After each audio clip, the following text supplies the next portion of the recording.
بسم اللہ الرحمن الرحیم الحمد للہ رب العالمین والصلاة والسلام علی سید الانبیاء والمرسلین وخاتم النبیین اما بعد فاعوذ باللہ من الشیطان الرجیم بسم اللہ الرحمن الرحیم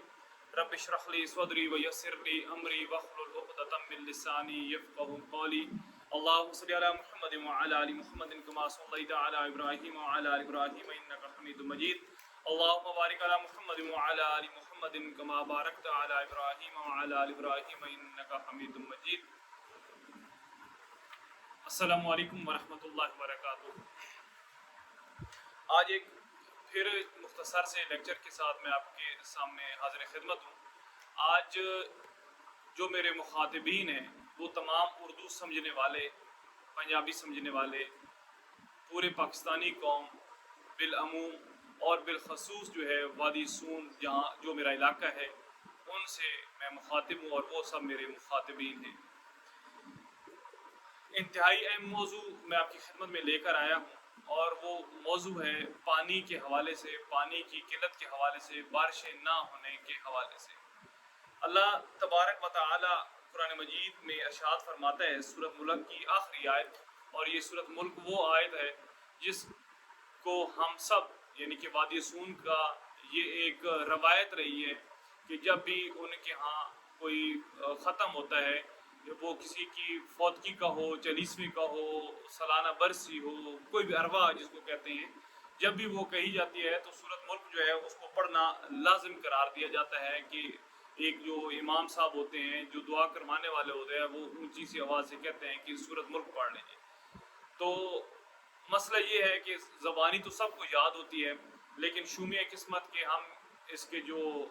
معانی ہیں اس طرف ذرا کم توجہ دیتے ہیں۔ اللہ تبارک و تعالیٰ اسی سورت کی آخری آیت میں ارشاد فرماتا ہے قُلْ أَرَأَيْتُمْ إِنْ أَصْبَحَ مَاؤُكُمْ غَوْرًا فَمَنْ يَأْتِيكُم بِمَاءٍ مَّعِينٍ۔ جس کا مطلب یہ ہے کہ اللہ تعالیٰ ارشاد فرماتا ہے کہ یہ جو تم پانی پیتے ہو،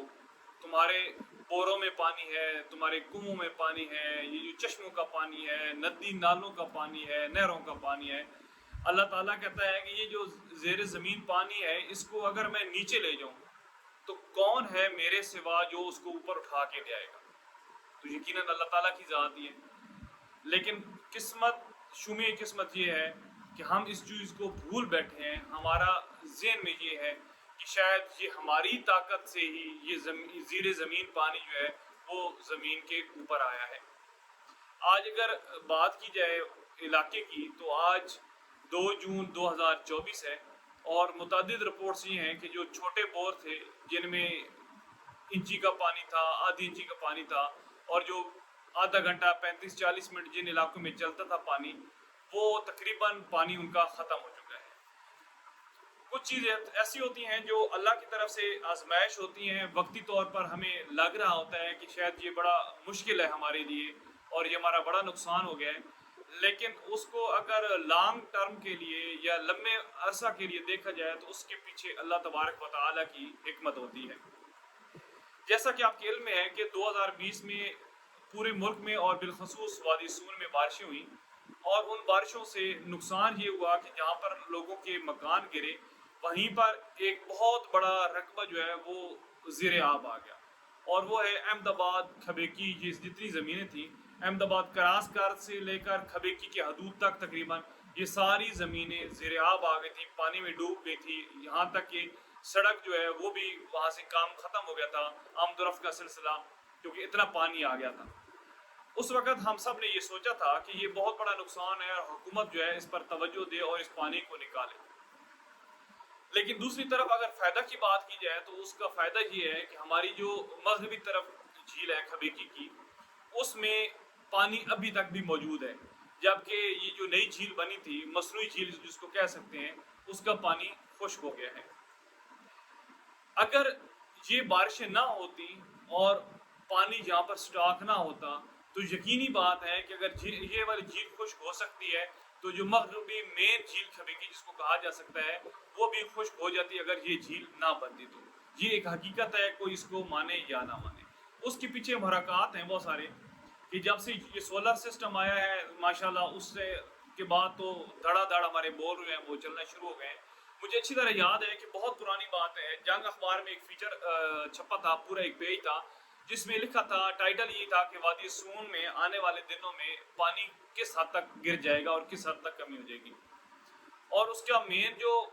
وجہ بتائی جاتی تھی اس کالم میں، اس آرٹیکل میں، وہ یہی تھی کہ وادی سون میں جو بور ہیں وہ لاتعداد شروع ہو گئے ہیں اور زیر زمین پانی جو ہے وہ نیچے چلتا جاتا جا رہا ہے۔ لیکن اللہ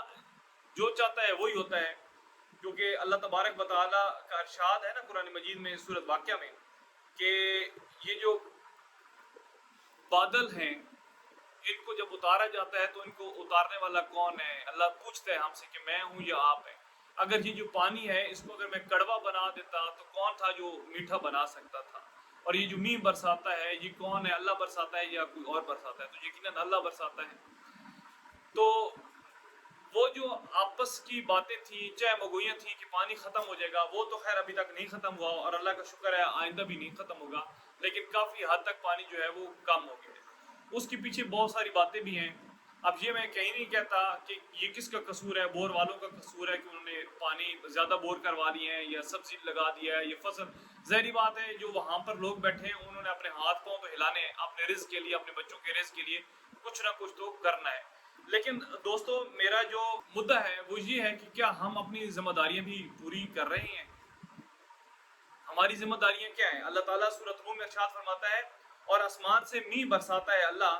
پھر زمین کو اس کے مر جانے کے بعد زندہ کر دیتا ہے، عقل والوں کے لیے اس میں بہت ساری نشانیاں ہیں۔ یقینی بات ہے کہ جب یہ پچھلا گندم کا موسم تھا تو آپ کے سامنے کتنی فصلیں تباہ ہونے کی بالکل تھی، دہانے پہ تھی، بالکل اینڈ پر اللہ نے بارشیں دے دی اور فصلیں جو ہیں وہ ہری ہو گئی تھی۔ ہم سب ناشکرے ہو گئے تھے کہ بس اب بارشیں نہیں آنے والی۔ میرا مدعا یہ ہے کہ اللہ تعالیٰ جو ارشاد فرما دیتا ہے سورہ ملک کی آخری آیت میں کہ اگر یہ پانی جو ہے اس کو نیچے میں لے جاؤں تو کون ہے جو اوپر اٹھا کر لے کر آ سکتا ہے؟ تو دوستو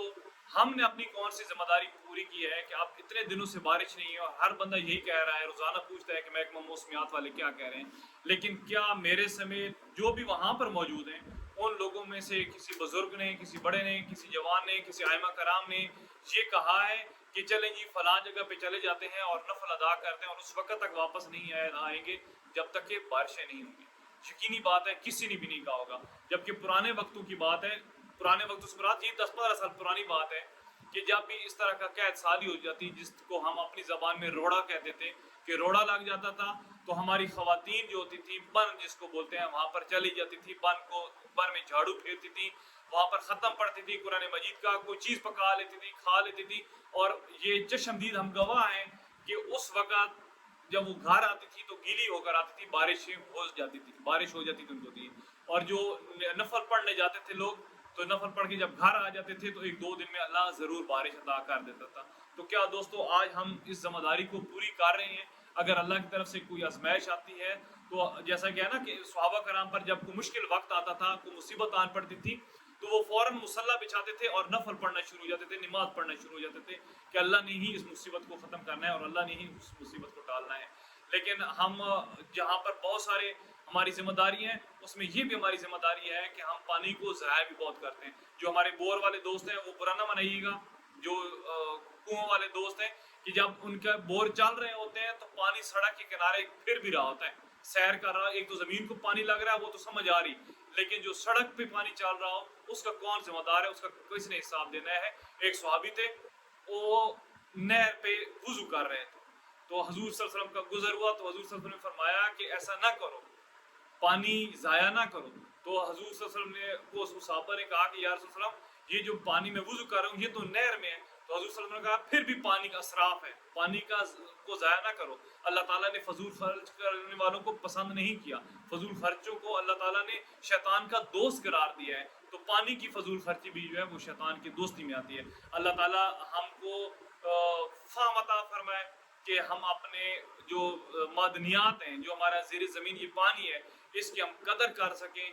یار دیکھو نا کہ ہمارے جو بڑے تھے وہ کتنے دور سے پانی بھر کر لاتے تھے، صرف پینے کے لیے ان کو پانی میسر نہیں ہوتا تھا، اور آج اللہ کا شکر ہے کہ ہر گھر میں ٹوٹی نل کا بور لگا ہوا ہے، اس کے باوجود ہم اللہ کا شکر نہیں کرتے، کیونکہ اللہ قرآن میں ارشاد فرما دیتا ہے کہ بے شک انسان بہت بڑا ناشکر ہے۔ تو اللہ سے دعا ہے کہ اللہ ہمیں شکر کرنے کی توفیق عطا فرمائے۔ جو میں نے کہا مجھے عمل کرنے کی، آپ سب کو سمجھنے کی اور سمجھ کر عمل کرنے کی توفیق عطا فرمائے۔ اللہ تعالیٰ ہمیں اپنے علاقے کی حفاظت کرنے والا بنائے، اس کے جو معاملات ہیں اس پر آواز اٹھانے والا بنائے۔ یہ جو موضوع ہے پانی والا، مزت الطب ہے کہ ہر مسجد سے جمعہ والے دن اس موضوع پر تقاریر ہوں۔ آگ جو لگتی ہے ہمارے جنگلوں میں، آئے روز آگ لگتی ہے، اس پر ہمارے ائمہ کرام مساجد میں تقاریر کریں، لیکن مسئلہ یہ ہے کہ کمیٹی والے شاید اجازت بھی نہ دے، تو ان ائمہ کرام بیچاروں کا کیا قصور ہے کہ جن کو ہم کوستے رہتے ہیں، ان کو کہے تو وہ کر دیں گے، لیکن ان کو پتہ ہے کہ ہم خدا نہ خواستہ کوئی اعلان کریں گے تو ممکن ہے پیچھے کوئی ڈنڈا بردار بیٹھا ہو وہ ہمیں مارنا شروع کر دے۔ اللہ تعالیٰ ہم سب کا حامی و ناصر ہو۔ اس دعا کے ساتھ اجازت چاہتا ہوں کہ اللہ تعالیٰ ہمیں صحیح معنوں میں جو دین ہے اس کا فہم نصیب فرمائے، ہدایت نصیب فرمائے۔ اللہ تعالیٰ آپ سب کا حامی و ناصر ہو۔ جزاکم اللہ خیر، وآخر دعوانا ان الحمد للہ رب العالمین۔